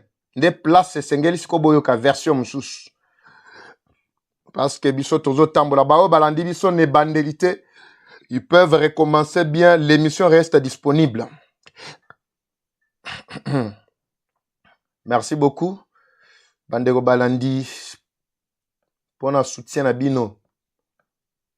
Parce que soutien à Bino, on a des autres salamakasi na biso. Merci beaucoup. Le fait qu'à côté la biso boye, qu'on partage, c'est déjà un grand soutien. Sote to bakisi pena ba offrande. Et ça la soutien makasi. Très bien. Bota la communiquer. Na otangi la bino yango. Bobo permettre ngai. Lokola mama mowa lobi papa Eva tongi ko mona biloko na bango wana te. Yo expliquer biso kaka. Oui. Na go expliquer bino mengana mesala mtu na mtu aba bimba bileja bino mo boyebi. Faut matcher zalaga boy. Eva chou bitashu, jibitashu. Jibitashu, bitashu, bitashu. Jibitashu, bitashu, jibitashu, bitashu. Notre Dieu est grand. Merci beaucoup. Bitakwir, en tout cas, votre passage na Uvira, c'était vraiment une très grande bénédiction pour na banagnon sur la Congo Mobimba. Heureusement que yo mo lo baki yango autoso mona déjà bilembo ezali. Bandeko botala chiffon na bango wana. Chiffon wana intervient au moment où batu na bango nyonso basili na kati ya terrain. Oh na moni ozashu atindi bilo mususu awa. Azo linga prouver que non makambo ocho ebisanga eza ya solo. Mais on a retiré la bango lobby. Boza calme, zala calme. Na moni déjà bilo rotindia. Za calme. Ne vous en faites pas. On va prendre même 1 ou 2 témoignages seulement. Mais makambo e bele to belango lobby. To bongisana no information. Dans le souci de favoriser des conditions propices aux initiatives de paix et à un dialogue politique traitant des causes profondes du conflit dans l'Est de la République démocratique du Congo RDC, Association des faux Congolais décide de repositionner ses forces de la ville de Walikale et ses environs conformément au cessez-le-feu unilatéral déclaré le 22 février 2025. L'association des faux Congolais invite les leaders communautaires et toute la population radicale à prendre les mesures nécessaires pour assurer la sécurité, et la protection de la population civile et de leurs biens pendant cette intermission de bonne foi. Mutadef sakabango ba français na éviter so kinani. Boyo ba paragraphe ya suka ndezo salanga ba bien sikoy. Et salanga ba bien mowo ndeko na ngai. L'association des faux Congolais bar M23. Et je rappelle que lobby est le 23 mars, hein, est anniversaire na bango. Je rappelle que lobby est anniversaire na bango. Wazale no boko bongisela bango moi cadeau moroti. À l'occasion de votre anniversaire, Mkoloma lobby bozana cadeau, ne vous en faites pas. Sukoy akoya ko visiter bino na gâteau d'anniversaire. Waza akoya ko pesa bino joyeux anniversaire. Na bité soki nanga boko fêter lango wapi. Po tokoya ko pesa bino cadeau Mkoloma lobby. Na évité ouais qu'on est kanabutu parce que lobby cadeau na bango ezali. Ne vous en faites pas. Les choses commencent à bien marcher bandeko. Bato ba stress bolongola ba stress na bino nyonso. Bolinga ki kokufa papa Eva et tension matini susu. Biso koma ki stable tango boyebo tout ça. Na lobby bozonga. Bozonga. Bozonga. L'association Info Congolais souligne que toute provocation ou attaque par les forces de la coalition du régime de Kinshasa contre la population civile, y compris dans les zones libérées, et cette position entraînera une annulation automatique de cette décision.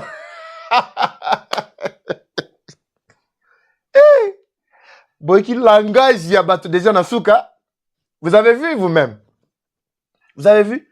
C'est le feu soi-disant décrété unilatéralement par eux-mêmes. Date de maintenant, il y a plus d'un mois. Tango basalaki, stratégie na bango ya lukuta oyo, balobi, non, ils ont décrété, c'est le feu. Ngana yebi sakibino makambo na zo yebi sabino lisusu lelo bandeko bolandangai. C'est pourquoi je suis totalement contre propos ya ministre de Affaires étrangères Kaikwamba Wagner. Je dois m'exprimer, ne vous en faites pas. Ba propos na ezalaki ndeni na kochele bino yango comme ça na pese bino raison. Naza contre ba propos na yewana. Je vais vous expliquer. Et loko oyo basali oyo ezande o basalaka mukolo ya Bukavu bazugoma bafandi bazales tout ça kuna ba décréter ba lebito décréter cesser le feu malamoko FRDC kaka le même langage on azo condamné awa ya Wagner na kochela bino yango Kaikwamba ne peut pas tomber na ba erreur ya boyete, ne peut pas s'exprimer de la sorte. Ça c'est moi qui pense que elle s'est mal exprimée ici. Ça c'est pas de son rang. C'est pas de son rang. Na kochela bino yango, ne vous en faites pas. Basali eloko oyo totikali ki di bambala moko ba foncer Kale, usu, nyabibu bitumba isalemaki ya makasi. Tango ministre esili, bande kona biso ya force spéciale, bazo senga renfort, baboy kopé sa wango renfort, sous prétexte que non, cessez le feu, na M23 a décrété que cessez le feu. Bino bozo couroir na cessez le feu, il y a M23, que M23 a déclaré, et puis il y a bino que cessez le feu en ezalaki unilatéral.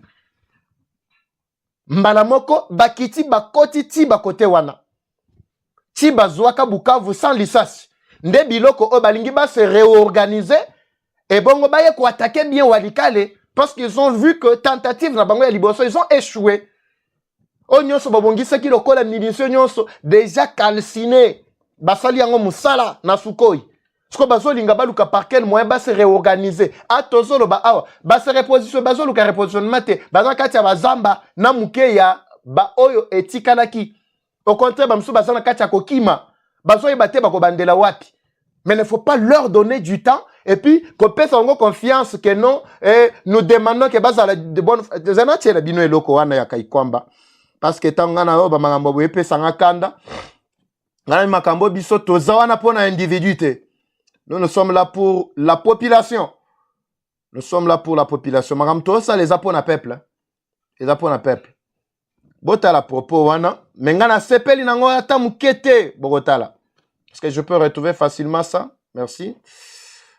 Merci. L'équipe, aidez-moi déjà à transmettre très rapidement. Baïke batala nanou.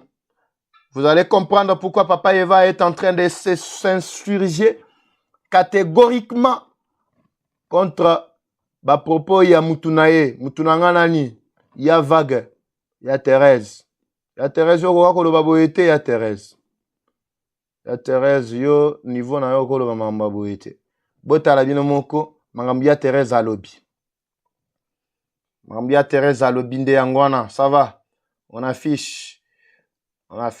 Botala atabino moko. Est-ce que vous pouvez être d'accord avec moi? Botangana avant nakota ce qu'on a profondeur. Qui peut être d'accord avec moi, en limite.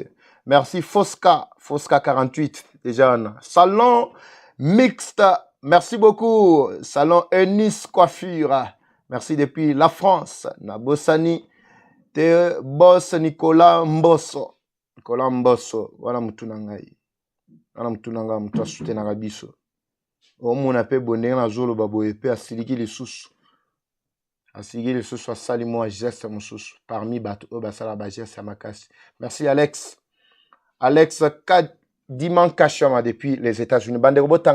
La ministre des Affaires étrangères Thérèse Kaikwamba a exprimé ce samedi à Kinshasa lors d'un café de presse le souhait de voir le M23 concrétiser sa promesse de retrait de Walikale et ses environs. Le mouvement rebelle a annoncé dans un communiqué publié dans la matinée son intention de se retirer plutôt de la cité de Walikale. Bandego Balandi, Atabinomoko, vous êtes sûr que biso tokoki ko tiela mutema vraiment na maloba ya M23 atayomoko. Et puis nana a commis, nana lobby plutôt eloko wana ezali Wagner na biso. Ça c'est moi qui pense. Ça c'est moi qui pense. Nanani, ngai Eva Patrick, Eva Chou. Je pense qu'on ne peut pas s'en tenir à ces chiffons de communiqués Bandego Balandi. Ces gens ici n'ont jamais respecté Malobana Bango. Ils le font comme ça pour se taper la santé. En se réorganisant, après, bah, qu'on lance ce qu'on attaque à Makas.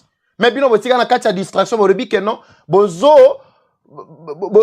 exprimer souci nabino, souhait nabino. Parce que votre souhait est à koyo kake, M23, a sali communiquer, à honorer yango bo sepeli.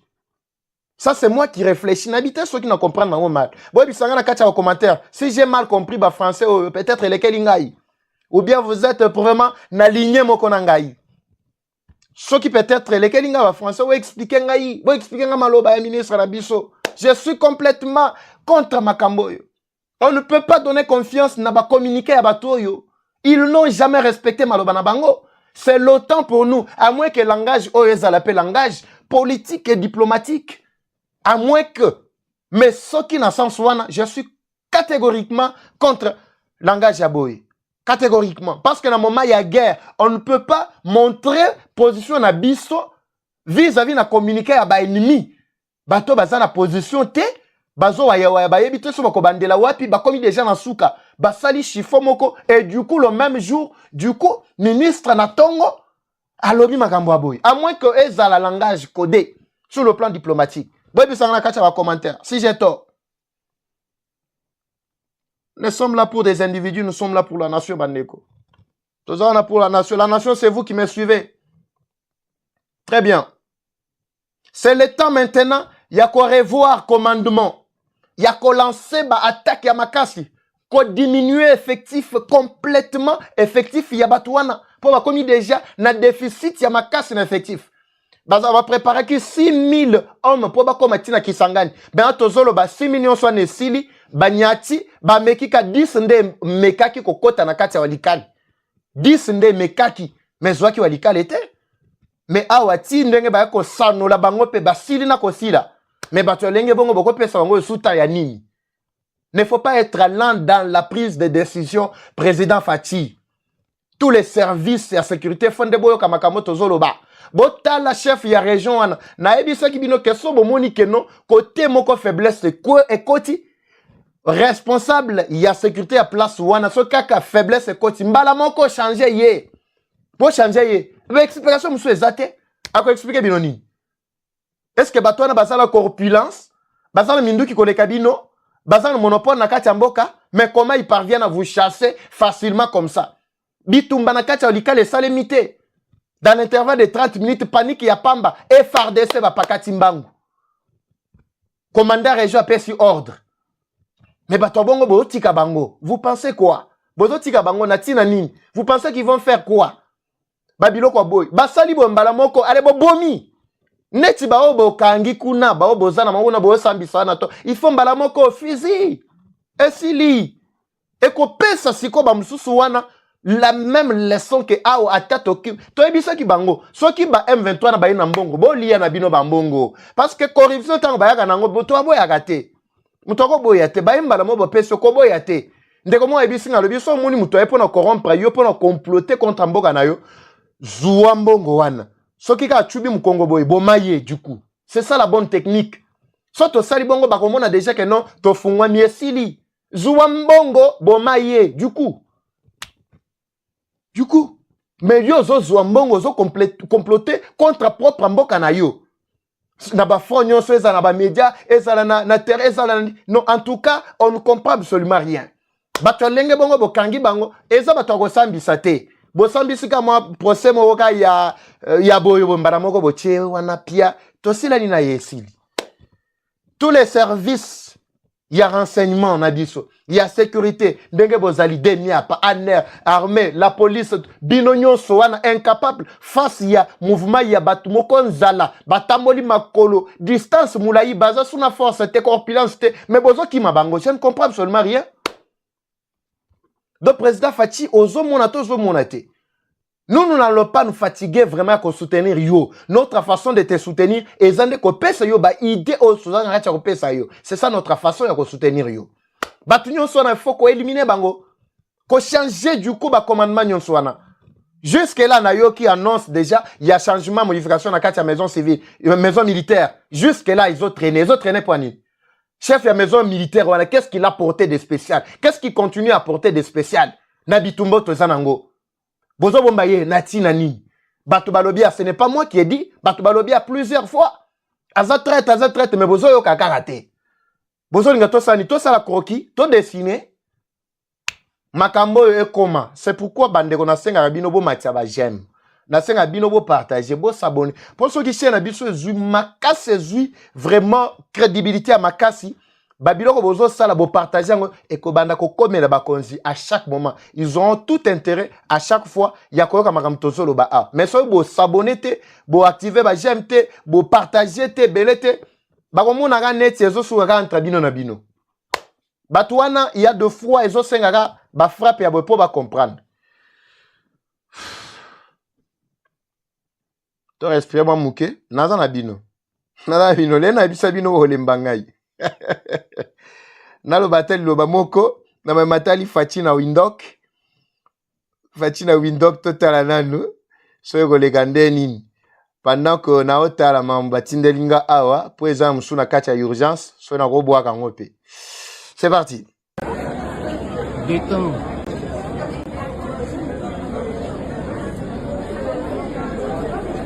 Béton vient d'arriver.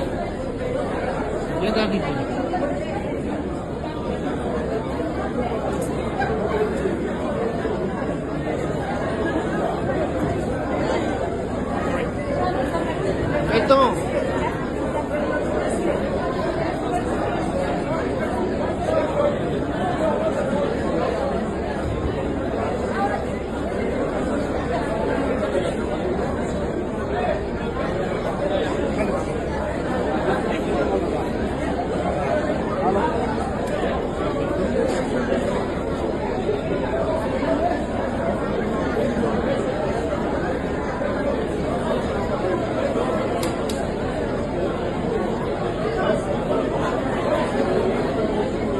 Béton, béton, béton.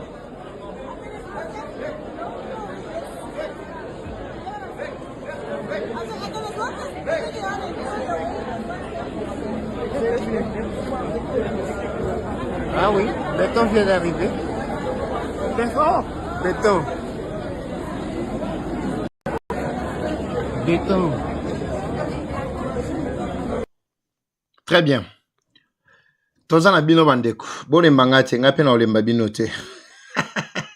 Ils ont rendez-vous à ba Congolais. Ils ont rendez-vous à ba Congolais, merci. Merci. Le chef de la maison militaire est déjà aux arrêts, mon cher, depuis 3 jours. Oui, ça c'est l'information que nous tous avons. Tozana information à est-ce que maison militaire et subir modification, changement. Ça c'est la dernière question, plutôt la question de la dernière réponse dont nous avons besoin maintenant.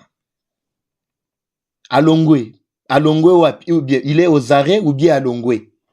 To kakaka bakangi tel. Eh boy, tout ça ba information sur tozanango, to lobela ki ango déjà. Mais maison civile, est-ce que changement est koti? Modification est koti? Je ne pense pas. De bilo tozana katia ko lobela ao.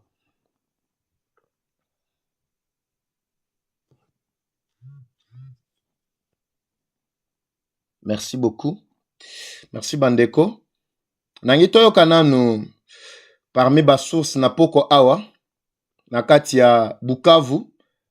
Bon, en fait, Nyangezi, ndenge na Isaki bino. Je vais d'abord préciser vato yoka témoignage ya moko ya bawaza, parce que na bisa bino ke bawaza bazo benga benganga awa po epeli déjà awa, comme vous le savez très bien bandeko. Je vous avais expliqué déjà que Nyangezi na maboko ya bawaza waza na FRDC na biso, mais ce n'était pas fini. Comme je viens de vous expliquer ici, le fait ya kokota na kati ya mabele, ce n'est pas kozwa yango du coup. Mais il faut un travail de fond. Le travail de fond est zali ratissage. Ça, je l'avais précisé na kati ya bémission na ngai. Ratissage, zali kosali makana Nyangezi te. Comme vous le savez également, bandeko balandi.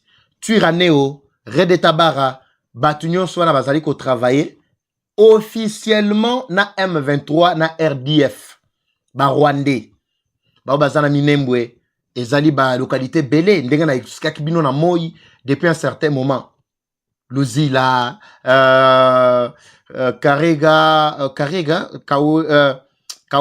Kawera, si je ne me trompe pas, ezaba nini belé zole kelanga na mutu awa.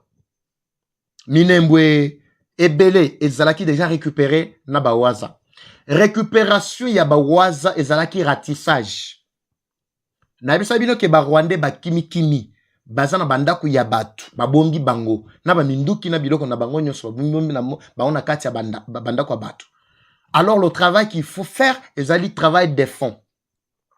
Ko sala ratissage na ba localité nyonso wana ko se rassurer que il y aura plus encore contre-attaque na Sima. Parce que tango to lancer déjà à saut du coup sur makamona royebi bino eko zalande ya lobby parce que eza ba programme na biso ya butu aw na ko révéler ngote. On a bisibino oya wazashu bitashu. Tout se rassurer que na plein haut plateau, moyen plateau, nyonso wana eza déjà nettoyé. Donc nettoyage eza na kati ya kosale makasi awa na Nyangezi. Nde témoignage ya ndeko boko yoka, je crois avec ça na kotika bino na bopema ngape na continuer na musala. Tout ça toyoka nani. Jambo wa ndugu. Ewa, hapa Nyangezi kabisa sasa inakuwa ekoya ya sasa hii kabisa. Awa na Nyangezi, awa na binicho ezali ya kopela. Awa tozoloba awa. Eza earning 23h06 ya Nyangezi, 22h06 ya Kinshasa bino baibo kolandanga na Kinshasa. Bito biko bien. Makambo eza bien. Wana wazande mtazoloba. Nyangezi vraiment en tout cas ça yi batu hoteli munyumba. Boyoki wana penza aulo bango na appétit. Boyoki atavona na appétit. Batu nyonso na kati ya ndako atozolo ba wana Nyangezi. Piloko eza makambo eza bien. Batu wote sai kabisa si utatoka munyumba sai masasi ko mingi sana. Pale kwele antenne ya Kamina. Bitu abiko bien. Bolandi bawo bayebi Nyangezi très bien na antenne ya Kamina. Match eza bien. Ratissage ya makasi. Nyonso wana eza pona ko préparer terrain mobimba. Parce que libération ya Bukavu et kozalaka Bukavu te. Ezali Bukavu, Goma, partout là-bas. Libération eza déjà. Match eza ko yinda. Maake, atuka bitu bina chauffe sana, tena sana. Échauffé koleka. Manake, atujue maraba. Toyebite lobby. Injo natokea. Sambletile kia atakia wazalendo na bayomba. Inakolea pale ku antene. Hii antene inakuwa katu juste pale Kamina tu. Wana tobenga ngo kajosha. Kajosha c'est-à-dire ezali nde bato balobaka kajosha te kajosha zalaka nango na ndenge bango ba comprendre wana te. Kajosha c'est-à-dire eza avant-goût. Bo mela bien lobby, bo lia bien lobby. Na réunir ananu ba détail nyonso awa. Comme ça, na bakisa na actualiser ba information na biso ya wazale et plutôt ya Goma na Bukavu, lobby en tout cas tout lié bien bandeko. Mais je vous rassure que n'a pas quoi to éviter, butu to éviter peut-être ce qui doit ou peut-être koki koya. Parce que ndenge ratissage comme na niveau tina niveau na Nyangezi parce que to yako sala ratissage na ba village mususu ba localité ezaki mwa musika ba côté à Fizi ou Vira Mwenga. Na o et moyen plateau kuna nde côté to yaki mingi na ratissage. Mais Waneza lisusu te que non, biso tozo la M23 ko attaquer bisoté. Maintenant c'est les Wazalendo qui trouvent que non place tel to qui suspect bakei. Ba bongisi ba moni que non, ba ravager place wana bien propre aller, ba avancer. Ba o ba ko attaquer siko Bukavu ba ko uta na Nyangezi te. Parce que bino bozo kanteta mususu bokende ko sala ba ambiscade kuna. Ba ko uta na Nyangezi te. Baza na kati ya Bukavu. Ba o ya Nyangezi ba ko yande en renfort. Mais match ko bande na kati ya Bukavu. Boza akani.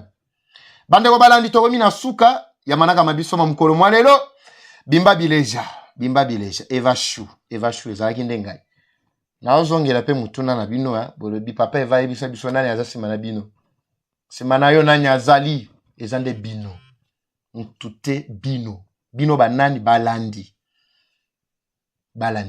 Neti ba boss Nicolas Mboso nde bazasima na ngai. Bino ba Congolais. Zamba pambole bino akati ya mabota mabino apesa bino bozui apesa bino mbongwe bele apesa bino ba possibilité kimia surtout ekota. Soki ndeko moko na Goma na Bukavu abengi asengi yo eloko ndeko tindela ye. Kokanga mutema te. Situation eza très compliquée kuna.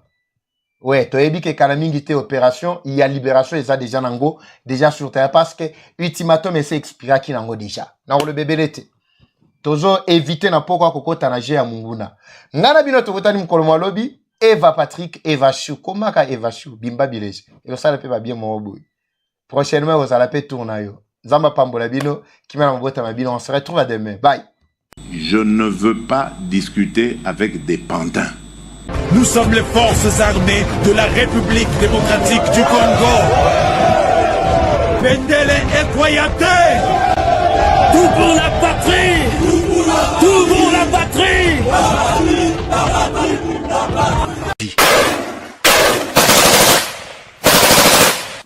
L'ennemi pensait que nous étions ses femmes pour qu'ils viennent baiser.